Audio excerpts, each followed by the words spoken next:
Meus irmãos, a paz do Senhor, para mim é um grande prazer estar aqui mais uma vez com os irmãos. A nossa finalidade aqui é compartilhar um pouco da palavra do Senhor nosso Deus, e a nossa tão amada editora Betel preparou para esse terceiro trimestre do ano de 2024 falarmos sobre a relevância da igreja, sua essência e missão. E hoje chegamos aqui nessa preciosa lição, a lição de número 8, onde vamos falar sobre a relevância e importância da doutrina pentecostal para manter a igreja viva. Nós somos assembleanos e temos as nossas doutrinas fundamentais bem calcadas, bem respaldada, fundamentada biblicamente. Precisamos aprender a assimilar as nossas doutrinas e não podemos, irmãos, de modo algum deixar essas verdades estacar em nós. Uma vez assimilando, aprendendo a doutrina, precisamos compartilhar com os nossos filhos, nossos netos, dentro do nosso lar, e compartilhar com todos aqueles que nós temos contato. O texto áureo diz assim: e todos foram cheios do Espírito Santo e começaram a falar em outras línguas, conforme o Espírito lhes concedia que falasse. Atos dos Apóstolos, capítulo 2, versículo 4. Verdade aplicada. Cada membro do corpo de Cristo necessita buscar sempre ser cheio do Espírito Santo para cumprir a missão que o Senhor nos entregou e um viver que agrada a Deus. Quando nós abraçamos a causa do cristianismo, nascemos de novo. Aconteceu o ato da regeneração. Nesse momento, o Espírito de Deus adentrou em nós, fazendo de cada um de nós cristão tenda, templo, tabernáculo, casa, santuário. E adentramos também, depois de ter sido inserido ao corpo de Cristo, nesse momento do ato da regeneração, adentramos também em um processo de santificação que vai perdurar toda a nossa peregrinação aqui no planeta Terra. O que nós vamos falar hoje, o enfoque dessa lição, é o revestimento com poder, é a dotação de poder para o serviço. A finalidade do batismo no Espírito Santo, com a evidência inicial do falar em línguas, é dotação de poder para testemunhar de Cristo.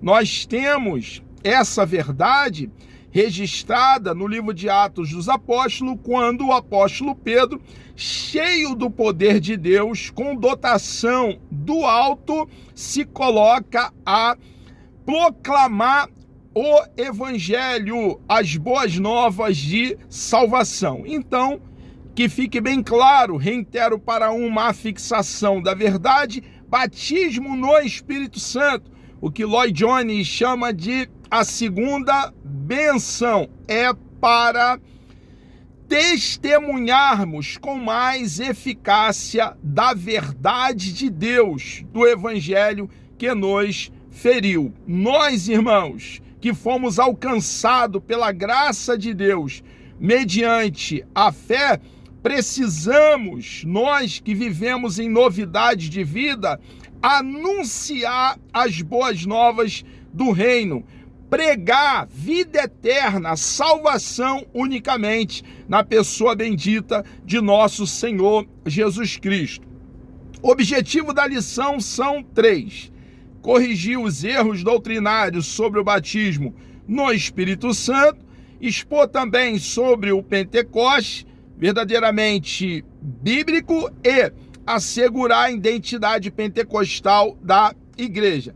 Texto de referência está aqui no livro de Atos dos Apóstolos, no capítulo 2, do versículo 1 ao versículo 4. Nos diz assim o texto sagrado: E cumprindo-se o dia de Pentecostes, estavam todos reunidos no mesmo lugar. E de repente veio do céu um som como de um vento veemente e impetuoso, e encheu toda a casa em que estavam assentados.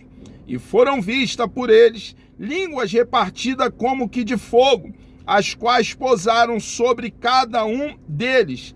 E todos foram cheios do Espírito Santo e começaram a falar em outras línguas, conforme o Espírito Santo lhes concedia que falasse. Para cumprimento, irmãos, de promessa do Antigo Testamento, o profeta Joel havia predito, vaticinado esse acontecimento, e Pedro faz esse link com o que estava acontecendo, com a promessa que Deus fizera por intermédio do profeta Joel.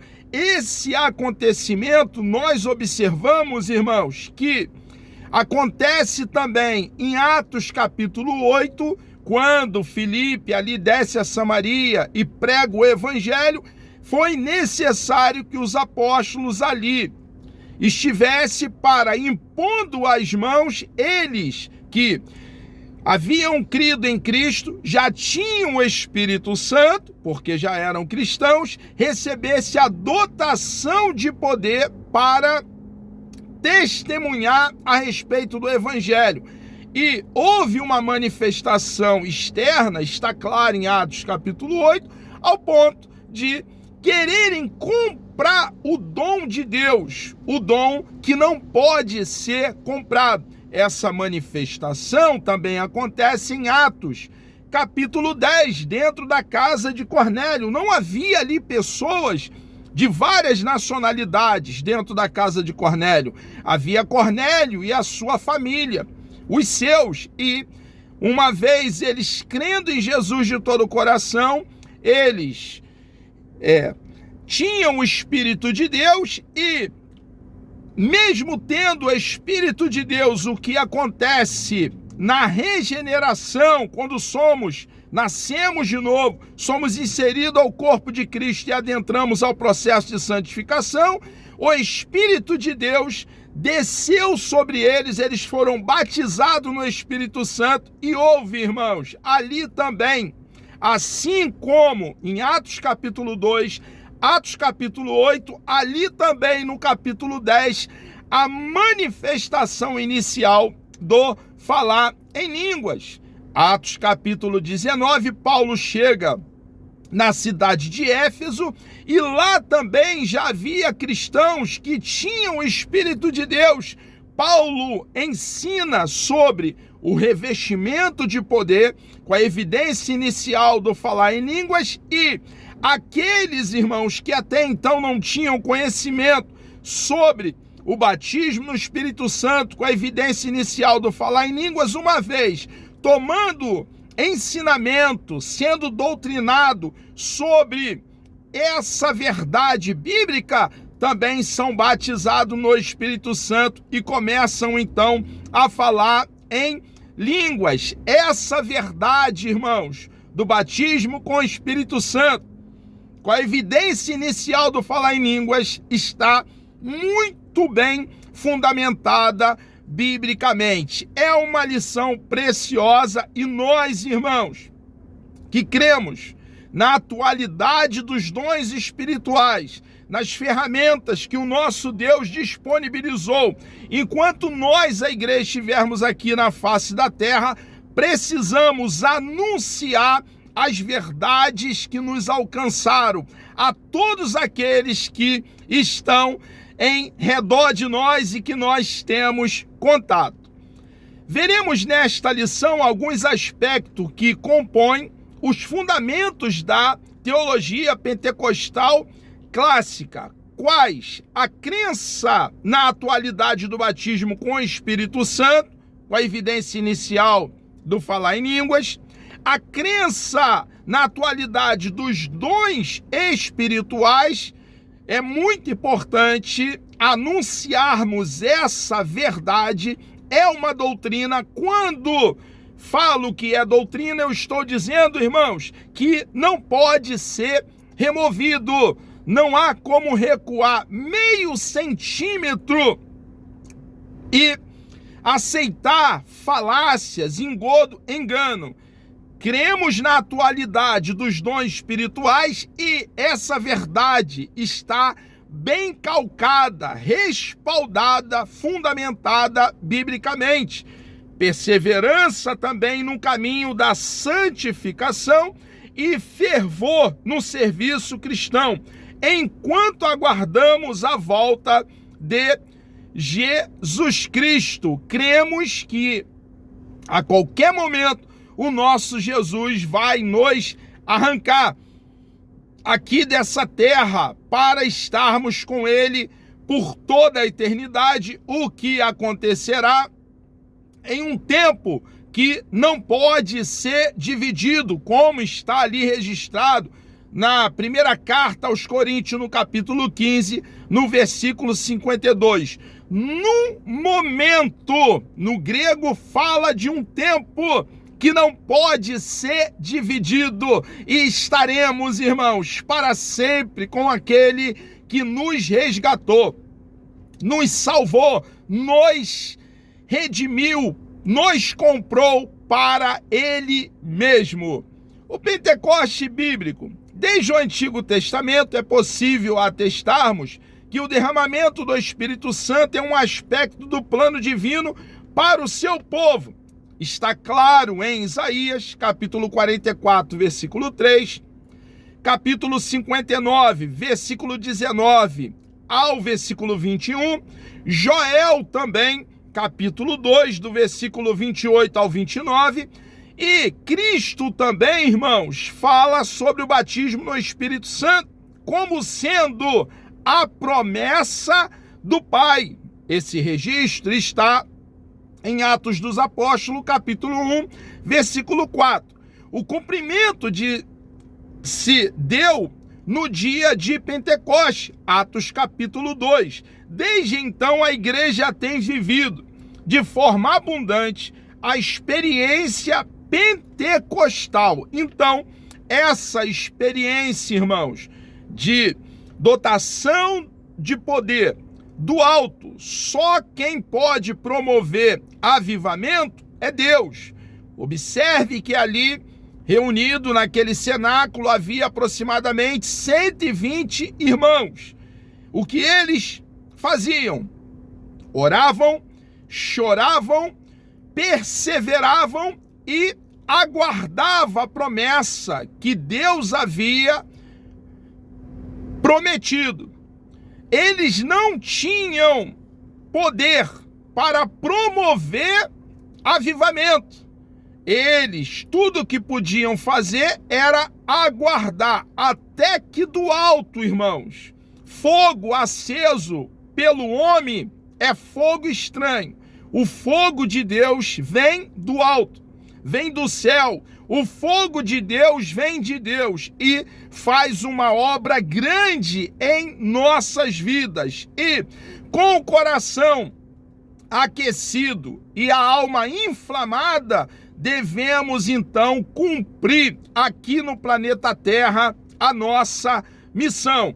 O Espírito prometido, observamos na Bíblia o registro de várias promessas do próprio Deus quanto ao envio do Espírito Santo. Zacarias capítulo 12, versículo 10, Joel capítulo 2, do versículo 28 ao 32. Deus é aquele que fala e cumpre. Deus é um Deus sério, um Deus de palavra, um Deus que vela sobre a palavra dele mesmo para que a mesma se cumpra. E Deus fez a promessa, irmãos. Nós observamos que Deus é um Deus de palavra e cumpre a sua promessa em Hebreus capítulo 6, versículo 18, Tito capítulo 1, versículo 2. O derramamento do Espírito Santo, desde que tem Atos capítulo 2, não significa que ele somente passou a agir a partir daquele dia. Isso, irmãos, essa verdade está bem clara. Porque, irmãos, houve uma promessa no Antigo Testamento e Atos capítulo 2 e o que se segue, como já fiz alusão, Atos capítulo 8, Atos capítulo 10 e Atos capítulo 19, é a continuidade, o cumprimento de uma verdade prometida, vaticinada no Antigo Testamento. É nítido no Antigo Testamento não somente a promessa do derramamento do Espírito Santo, mas também sua presença e ação, o seu atuar, o seu agir, desde a criação e ao longo dos acontecimentos antes da chegada do Messias. Está registrado Gênesis capítulo 1, versículo 2, Êxodo capítulo 31, versículo 3, Ezequiel capítulo 2, versículo 2. Portanto, visto que essa verdade está bem fundamentada nos registros veterotestamentários, portanto, podemos afirmar, irmão, que a promessa se referia a outras ações do Espírito Santo, além de serem mais intensas e abrangentes. O apóstolo Paulo fala do ministério do Espírito como sendo de maior glória em relação ao passado. Então, o apóstolo Paulo deixa bem claro que haveria uma intensidade nesse agir, nesse atuar, nessa amplitude de ação do Espírito Santo. É uma doutrina muito bem fundamentada de Gênesis a Apocalipse, não somente nos registros neotestamentários, como também nos registros veterotestamentários, como ficou claro até aqui. O Espírito derramado, o dia histórico do Pentecostes, foi o primeiro evento do derramamento do Espírito, também conhecido como a primeira evidência do batismo no Espírito Santo, e o cumprimento das profecias e da promessa de Jesus, recebida do Pai. Fica bem claro, irmãos, e o apóstolo Pedro, quando ele está pregando o Evangelho, ele menciona a promessa feita pelo profeta Joel. Ele disse, irmãos, que o que estava acontecendo foi predito, vaticinado pelo profeta Joel. E um dos métodos que usamos para entender a Escritura Sagrada é comparar Bíblia com Bíblia, Escritura com Escritura, e fica bem claro que a verdade do derramamento do Espírito Santo havia sido anunciado no Antigo Testamento. O Senhor Jesus, antes da ascensão, a ascensão acontece 40 dias depois de Jesus ser ressurreto, ressurgir dentre os mortos. A ascensão acontece ali no Monte das Oliveiras. Ordenou o nosso Senhor, antes de ser assunto ao céu, ordenou aos seus discípulos que ficassem em Jerusalém, é uma ordem, irmãos, até que fosse revestido de poder, para então pregar o arrependimento e a remissão dos pecados em todas as nações. Lucas capítulo 24, do versículo 47 ao versículo 49. Irmãos, dado a importância do batismo no Espírito Santo, da dotação de poder, e fica claro a importância quando Jesus dá uma ordem: esperai em Jerusalém até, observe, irmãos, que quem faz é Deus, quem derrama o Espírito é Deus, quem produz avivamento no povo é Deus. Fogo aceso aqui na terra pelo homem é fogo estranho. E Jesus deu a ordem: esperai até que do alto sejais revestidos com poder. Aí está a grande importância de buscarmos dotação de poder para então servirmos a Deus a contento como Ele deseja e de forma mais eficaz. O resultado do derramamento do Espírito Santo.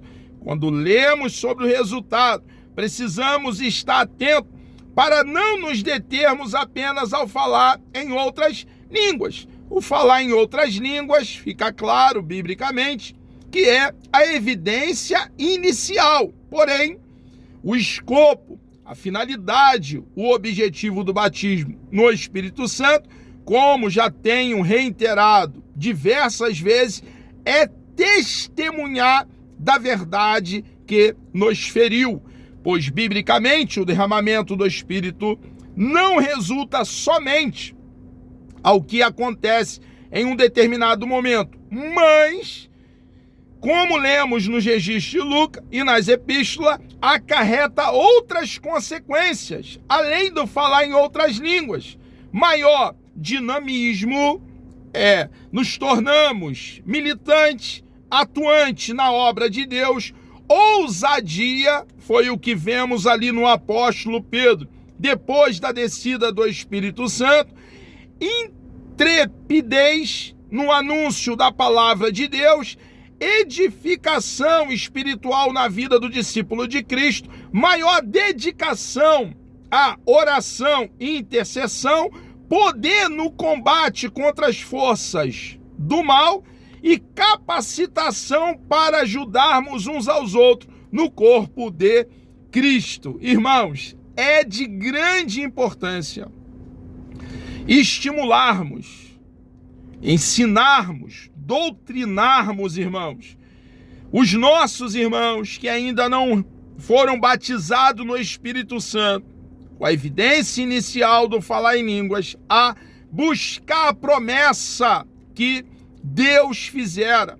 É para todos que creem, irmãos. O batismo no Espírito Santo não é para cético, é para aquele que crê.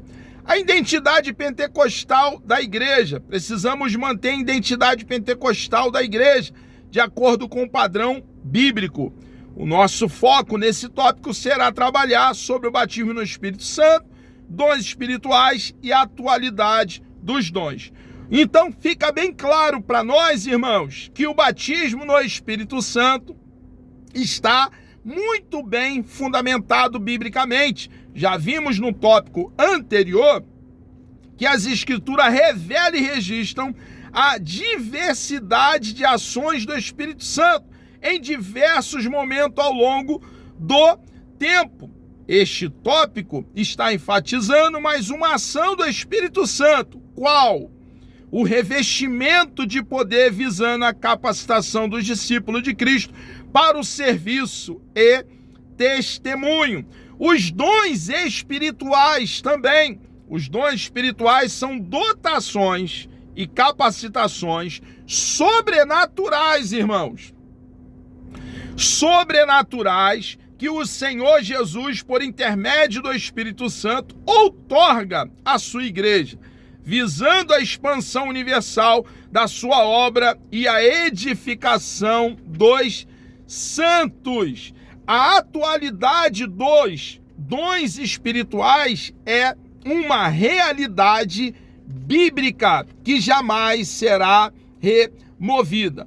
Mantendo a chama pentecostal, refletir sobre manter a chama pentecostal é continuamente ocupar nossa mente sobre a relevância de sermos perseverantes no cultivo de diversos aspectos que resultam da ação do Espírito Santo na igreja após o Pentecostes. Neste tópico será ressaltado o viver em santidade, o andar em espírito e o foco no cumprimento da missão da igreja. Irmãos, nós fomos resgatados do charco de lodo, das trevas a qual nos encontrávamos em nossa vida pregressa, para viver em novidade de vida. Se dizemos que fomos alcançados pela graça de Deus mediante a fé e vivemos uma vida desregrada, dissoluta, nunca fomos alcançados pela graça de Deus, Por quê? Porque uma vez sendo alcançado pela graça de Deus mediante a fé, irmãos, temos prazer em viver uma vida radicalmente e completamente diferente da vida que vivíamos antes. Precisamos viver em santidade. Viver no Espírito é necessário para não cumprirmos, então, as obras da carne. Precisamos agir, irmãos, porque cheio do Espírito de Deus, nós iremos para a ação. Seremos uma igreja militante, uma igreja atuante. Nós fomos chamados, irmãos, para anunciar as boas novas do reino, para pregar o evangelho. Nós, irmãos, precisamos agir. Nós, igreja, congregação, precisamos entender que o chamado é para fora. Precisamos manter essa chama pentecostal, nossa identidade construída ao longo dos anos. Devemos primar pela ortodoxia, pela doutrina e pela ortopraxia bíblica, irmãos, doutrina e prática. Precisamos, uma vez entendendo a doutrina, tornar a doutrina realidade na nossa própria vida, não permitindo jamais, irmãos, não podemos recuar meio centímetro, que os modismos baseados em experiências pessoais sejam colocados acima dos princípios das Sagradas Escrituras. Meus amados, terminamos aqui mais uma pré-aula. Que Deus vos abençoe.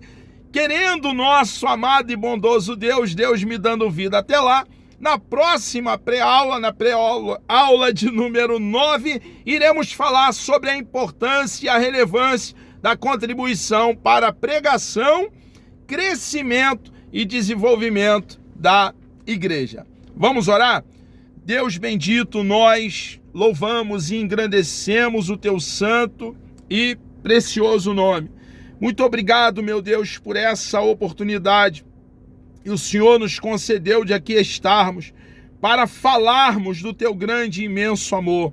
Conceda-nos, ó Pai, um dia abençoado na tua presença, por favor. Abençoe também todos aqueles que estarão participando dessa pré-aula. Nos dê autoridade, ousadia, firmeza na tua palavra, poder, Senhor, coragem para continuarmos com verdade anunciando a tua palavra, o teu evangelho de forma genuína. Entregamos nossas vidas nas tuas mãos. Oramos, ó Pai, agradecido por tudo, em nome de Jesus.